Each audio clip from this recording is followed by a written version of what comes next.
اللہ کریم قبول و منظور فرما لے تو زندگی کا رنگ ڈنگ ہی بدل جاتا ہے۔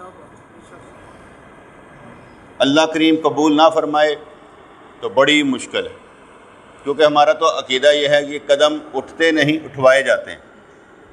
اپنے آپ کو کہنا مائدہ لال میں کر لینا میری سمجھ سے باہر ہے، نہیں کر سکتا۔ جب وہ چاہتا ہے تو ہو جاتا ہے۔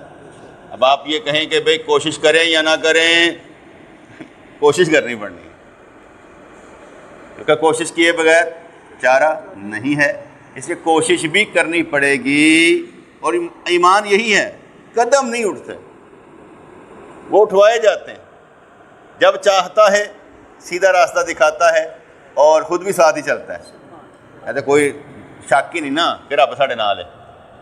جس کو یہ شک ہے کہ رب نال نہیں، وہ اللہ کا بندہ ہی نہیں۔ جس کو یہ یقین ہے میرا رب میرے ساتھ ہے، نہ وہ غریب ہے نہ وہ امیر ہے نہ دی کوئی کہانی جے، ولا خوف علیہم ولا ہم یحزنون دی منزل ہے۔ جسے یہ یقین ہے میرا رب میرے ساتھ ہے، اور یہ کہانی ہو رہا وہ نہ غریبی دے چکراں چاہتا ہے نہ امیری دے چکراں چاہتا، وہ اپنا کام کرتا چلا جاتا ہے، کیونکہ اس کا غریبی امیری سے کوئی تعلق نہیں رہتا۔ غریبی امیری کا تعلق ہم جیسوں سے ہے کہ پریشانیوں کے عالم میں غریب، اس کو دیکھ کے اس کے پاس گاڑی ہے میرے پاس کچھ نہیں، اس نے کون سا موبائل پکڑا ہے میرے پاس کون، یہ ہمارے رنڈی رونے ہیں۔ اس کے نہیں ہے، اس کی پریشانی نہیں ہے۔ اس کی پریشانی میں یہ سمجھتا ہوں کہ حقوق اللہ کتنے پورے کرنے، حقوق العباد کتنے پورے کرنے، اور کس کس کا کیا حق ہے میں نے کیسے دینا ہے۔ زندگی میں رولا ڈالنا سیکھیں۔ تبلیغ رولے کا نام ہے، تبلیغ رولے کا نام ہے۔ کوئی مارکیٹنگ کرتے ہیں نا سودا بیچنے کے لیے، رولا ڈالتے ہیں نا، یار جناب یہ بہت اچھی چیز ہے آپ لے لیں، اس کے یہ سائیڈ افیکٹس نہیں ہے، اس میں یہ سائیڈ افیکٹس نہیں، آپ رولا ڈالتے ہیں۔ یہ دین بھی رولا ڈال کے دینا پڑتا ہے۔ آپ اپنے گھر والوں کے سامنے رولا نہیں ڈالیں گے تو ان کو کیسے پتہ چلا دین کیا ہے؟ رولا ڈالیں گھر والوں کے سامنے کہ یہ دین ہے، نہیں ڈالیں گے تو وہ کہیں گے بھائی سانو تو دسیا ہی نہیں سی کسی نے، یعنی ماں یا باپ کسی نے بتایا ہی نہیں۔ اور سب سے بڑی ذمہ داری تو چار بندوں پر ہی آئے گی نا، کس پر؟ باپ پر، بھائی پر، خاوند پر، بیٹے پر، کہ ان لوگوں نے بتایا ہی نہیں، آپ میری بات سن کر چلے جاتے ہیں اور اس کے بعد آگے کہیں ٹرانسفر ہی نہیں کرتے۔ تو کہ اگر اگے ٹرانسفر کر دیتے پھر کی ہوئے گا؟ لوگوں نے تو مننی کوئی نہیں، آگے ٹرانسفر کی تو لوگوں نے تو مان، لوگ تو سارے ایک طرف ہیں اور یہ بندہ ایک طرف کی بات کرتا ہے۔ یاد رکھیے گا نبیوں کا کام ہی یہی تھا۔ جو لوگوں سے ڈرتا ہے نا وہ اللہ سے نہیں ڈرتا، جو اللہ سے ڈرتا ہے وہ لوگوں سے نہیں ڈرتا۔ سیدھی سیدھی بات ہے، دین پر چلے گا ہی وہی جو لوگوں سے نہیں ڈرتا، اللہ سے ڈرتا ہے۔ جو اللہ سے ڈرتا ہے وہ لوگوں سے نہیں ڈرتا۔ اب دیکھنا یہ کہ ہم کس سے ڈرتے ہیں اور اپنا راستہ کیسے متعین کرنا ہے۔ بیٹے زندگی بہت چھوٹی ہے، زندگی بالکل ہی نہیں ہے۔ جو بندہ یہ سوچ رہا ہے نا کل کر لوں گا کل کر لوں گا، کل کبھی نہیں آتی، کل کبھی نہیں آتی۔ اگر آ بھی جائے بیٹے، جو میرا ذہن کہتا ہے اگر آ بھی جائے، اتنے سال جو ضائع ہو جائیں کس کھاتے میں جائیں گے؟ کس کھاتے میں جائیں گے؟ ایک باپ، اس کا بیٹا میرے پاس روتے ہوئے ہیں، کہنے لگا میرا پیو میں بڑیاں گالاں کٹدا پیا، یہ ہے وہ ہے۔ میں نے ہوا کیا ہے؟ کہندا آپ بڈھے ویلے داڑھی رکھی سو، مینوں ہن کہندا رکھ لے۔ میں آپ سمجھ گیا اس کا درد کیا ہے۔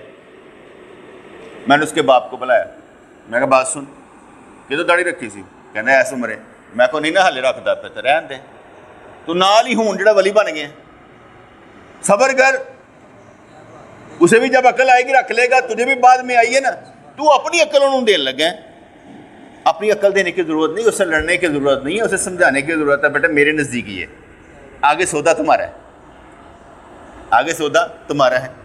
میں نے اپنے بیٹے کو کہا میں نے پتا تو پیر تے بننا نہیں، میری سیٹ تے تو بہنا کوئی نہیں، تیرا موڈ کو نہیں گا، دستار تو بننی کوئی نہیں، پر دو چیزاں کرنی پڑیں گی، داڑھی رکھنی پڑنی، 5 وقت نماز پڑھنی پڑنی، پینٹ شرٹ پا، کوٹ پا، سب کچھ کر، جو مرضی کر، میں نے کوئی لینا دینا نہیں۔